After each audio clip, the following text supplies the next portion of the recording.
उस समय नहीं हुआ। तुम अपने दोस्त को बचाने के लिए एक आखिरी कोशिश करना चाहते थे, वो तुमने कर ली। रोहित जिसने अपनी दोस्ती को बचाने की खातिर अपनी शादी जैसे पाक रिश्ते को दांव पर लगा दिया। ड्रामे के नेक्स्ट एपिसोड में आप लोग देखेंगे कि किस तरह से शकील आकर कहता है कामरान से कि आपने मुझे कहाँ पे फंसा के रख दिया है। आपको मालूम भी है कि अब ये केस कोई और नहीं बल्कि एसपी सुहेब खुद देखेंगे। उन्होंने मुझे कहा है कि वो इस केस की कार्रवाई खुद करने वाले हैं। इतना ही नहीं, एसपी सुहेब ना तो आपको छोड़ेगा और ना ही मुझे छोड़ेगा। एसपी ज़ुहैब को अगर भनक भी पड़ गई कि मैंने आपसे पैसे लिए हैं शहर के खिलाफ कार्रवाई करने के लिए, तो वो मेरी जान ले लेगा।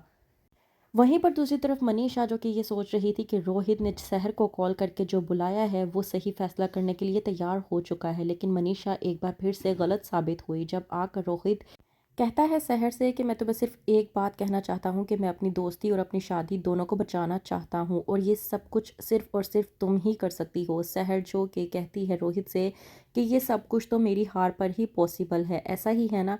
मुझे तो ये समझ में नहीं आती कि आप इतना गलत अप्रोच कैसे कर सकते हैं। आप कैसे अंदाज़ा लगा सकते हैं कि मैं अपने केस को वापस लूँगी। ऐसा हरगिज़ नहीं होने वाला। मैं तो ये सोचकर आपसे मिलने के लिए तैयार हो गई थी कि शायद आप सच्चाई का साथ देने वाले हैं, लेकिन आपने मुझे और मनीषा दोनों को गलत साबित करके रख दिया है। रोहित जितना समझ पाता है उसे लगता है कि शायद सहर कुछ कहना चाह रही है। इस बिना पर रोहित अपनी जेब से एक ब्लैंक चेक निकालता है और ले जाता है सहर के पास और जाकर कहता है ये कामरान ने दिया था ब्लैंक चेक। उसने कहा था कि अपनी मर्जी के मुताबिक तुम इस पर रकम फिल कर सकती हो, बस तुम्हें करना ये होगा कि तुम्हें इस केस से पीछे होना होगा। सहर जो कि रोहित की ये बात सुनने के बाद बेइंतहा गुस्से में आ जाती है।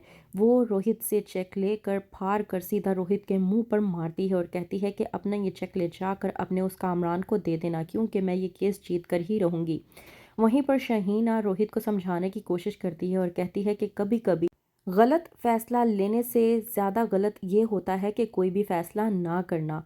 रोहित शहीना की ये बात सुनने के बाद और भी ज़्यादा परेशान हो जाता है और समझ नहीं पाता कि वो आखिरकार क्या करे। रोहित जो बेफिक्र होकर अपने घर पर जाता है वो इस बात से अनजान होता है कि सहर पहले ही बता चुकी है मनीषा को तमाम तर बात जो भी रोहित शहर से करके आया है। मनीषा जिसने ये बात एक्सपेक्ट नहीं की थी कि उसका शोहर रोहित ये सब कुछ करेगा। जैसे ही रोहित घर पर जाता है, मनीषा को देखता है कि वो बैग पैक करके पहले से ही वहाँ पर खड़ी हुई है।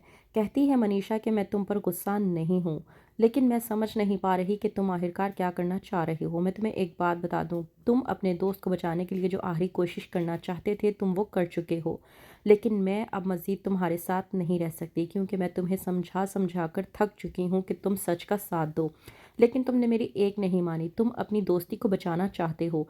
तुम्हारे लिए हमारे रिश्ते से भी ज़्यादा ज़रूरी तुम्हारी दोस्ती है। तो ठीक है, तुम ऐसा करो कि तुम अपनी दोस्ती को बचाओ। और वैसे भी मैंने सच्चाई और झूठ, जुल्म और इंसाफ में से किसी एक को चुनना था, जो कि मैं चुन चुकी हूँ और मैं अपने इस रास्ते से पीछे नहीं हटने वाली। अब बारी तुम्हारी है कि तुम क्या करना चाहते हो। मुझे तुम्हारे फैसले का इंतज़ार होगा। मनीषा जो कि रोहित से ये सब कुछ कहकर वहाँ से चली जाती है। रोहित जो कि अपने दोस्त और अपनी बीवी के दरमियान में पिस कर रह गया है और समझ नहीं पा रहा कि वो आखिरकार क्या करे। रोहित समझ चुका है कि मनीषा पीछे हटने वाली नहीं है। वो हर सूरत हाल में सहर का साथ देकर ही रहेगी। रोहित सोचता है कि अगर उसने कामरान का साथ दिया तो कामरान का घर तो टूटेगा ही, साथ ही मनीषा के साथ उसका अपना घर भी टूट जाएगा। तो क्या रोहित मनीषा को वापस लाने के लिए और अपना घर बचाने के लिए अपने दोस्त के खिलाफ गवाही देने के लिए हो जाएगा तैयार? क्या वो सहर को इंसाफ दिला पाएगा? क्या होगा आगे? मज़ीद जानने के लिए देखते रहिए ड्रामा सीरियल केस नंबर 9।